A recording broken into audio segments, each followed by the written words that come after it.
Hey, what's up? Welcome to another episode of the Oakland Warriors podcast. I'm Patrick, flying solo. Just finished watching the Warriors beat the Spurs for their second win in a row.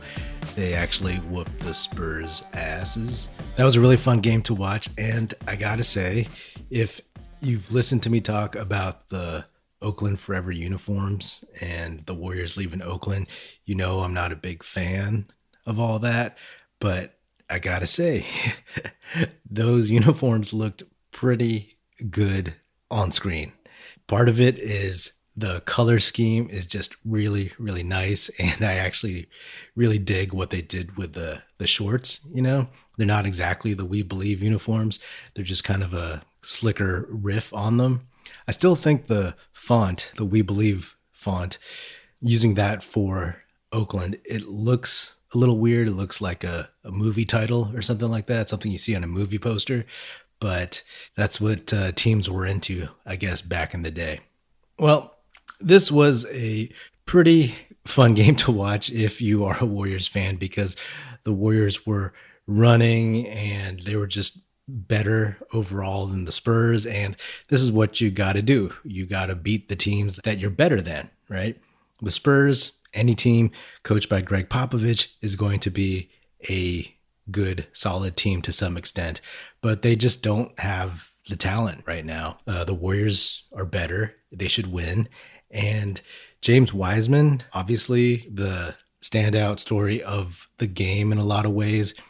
I think he went for 20, his first time crossing the 20-point barrier. Let's face facts, like LaMarcus Aldridge is old and slow. Jacob Poeltl is young and slow. So they had no one who could check James Wiseman. In a game like this, where they don't have an athletic equivalent, somebody who's as big and as quick or can jump as high, you got to take advantage of that. And finally, the Warriors started hitting on the lobs. I mean, it helps when there's no one that can guard the lobs on the Spurs. Every time they drove, the center, whoever it was, would leave Wiseman open in the dunker spot. And then on a play where Curry did a little razzle dazzle in the lane, Aldridge stayed with Wiseman to prevent the dunk, and Curry just shot it and made it. That's how it's supposed to work. That's what's supposed to happen. That is the immediate weapon that the Warriors are trying to get, so that there's a punishment for teams that double up on Steph all the time. The Warriors are looking for a consistent, easy bucket. I've said before that right now it seems like Eric Paschall has been the only one who can just get on the court and get a bucket. But if you can consistently hit Wiseman, I mean, the past several games they've been trying to. Steve Kerr said he doesn't necessarily think that Steph and Draymond trust Wiseman enough to throw those lobs, but today they sure as hell trusted him, and it was great. It was easy. I mean, it obviously got Wiseman's confidence up. He was active on both ends of the court. He had a few assists. He was in his defensive stance. He had a nice pass to Draymond backdoor in a half court set.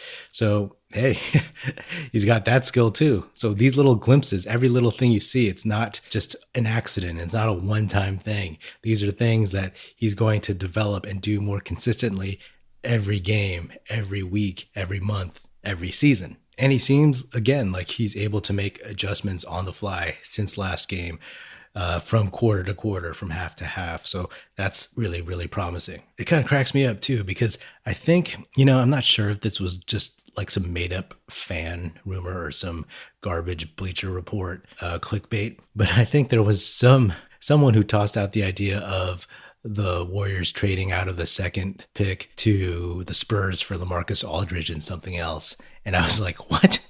You want to trade the second pick for like an old, slow, old school playing LaMarcus Aldridge? You kidding me? I mean, just look at this game. I mean, that's stupid.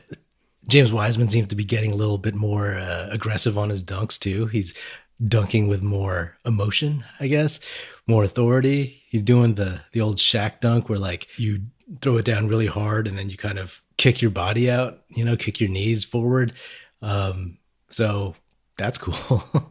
And Steve Kerr rewarded James Wiseman. He played him really deep into the third quarter. Usually comes out with 6 minutes left, or when he's not playing well, he comes out a little earlier, but he stayed until there was maybe three minutes left in the third quarter. So he earned it. The one thing is, I still think it would be cool if he started getting more rebounds. Sometimes he's just not in position, or sometimes the ball bounces off his hand still. But there's got to be a way he's got to get in there and bump those numbers up a little bit. But you can see with Wiseman that he is constantly learning, and he's a serious seeming guy. That's what cracks me up.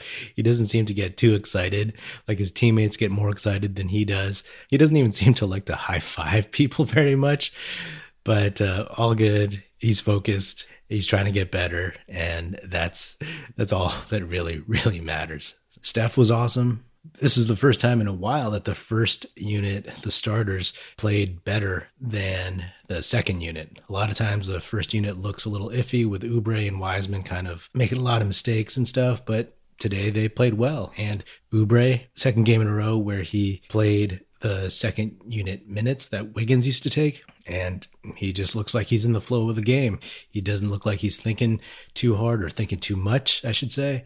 And he's aggressive. He's playing his game. He's slashing. He had that massive dunk off the rebound. I mean, that 7'3" wingspan really came into play there.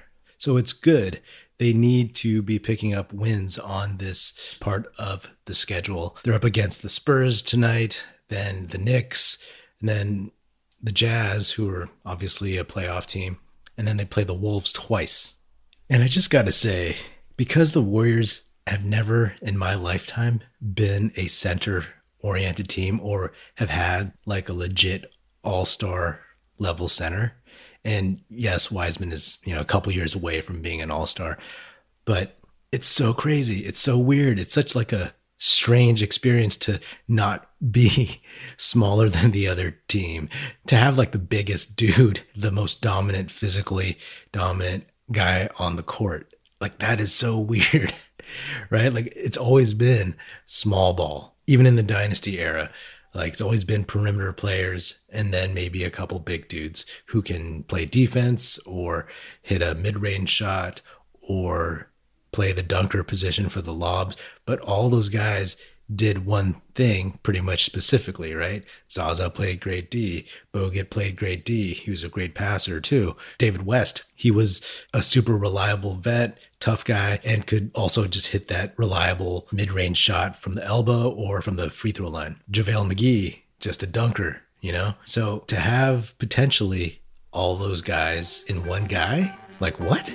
This is the Golden State Warriors, you know what I mean? This isn't the Houston Rockets, who graduated from Hakeem Olajuwon to Yao Ming, you know what I mean?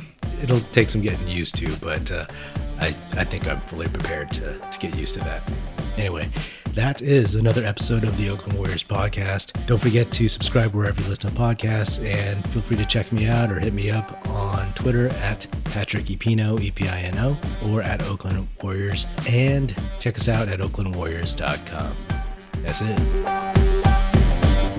Music in this episode provided by Paper Sun. Special thanks to Paul Amardo for production support. See you next time, and go Dubs.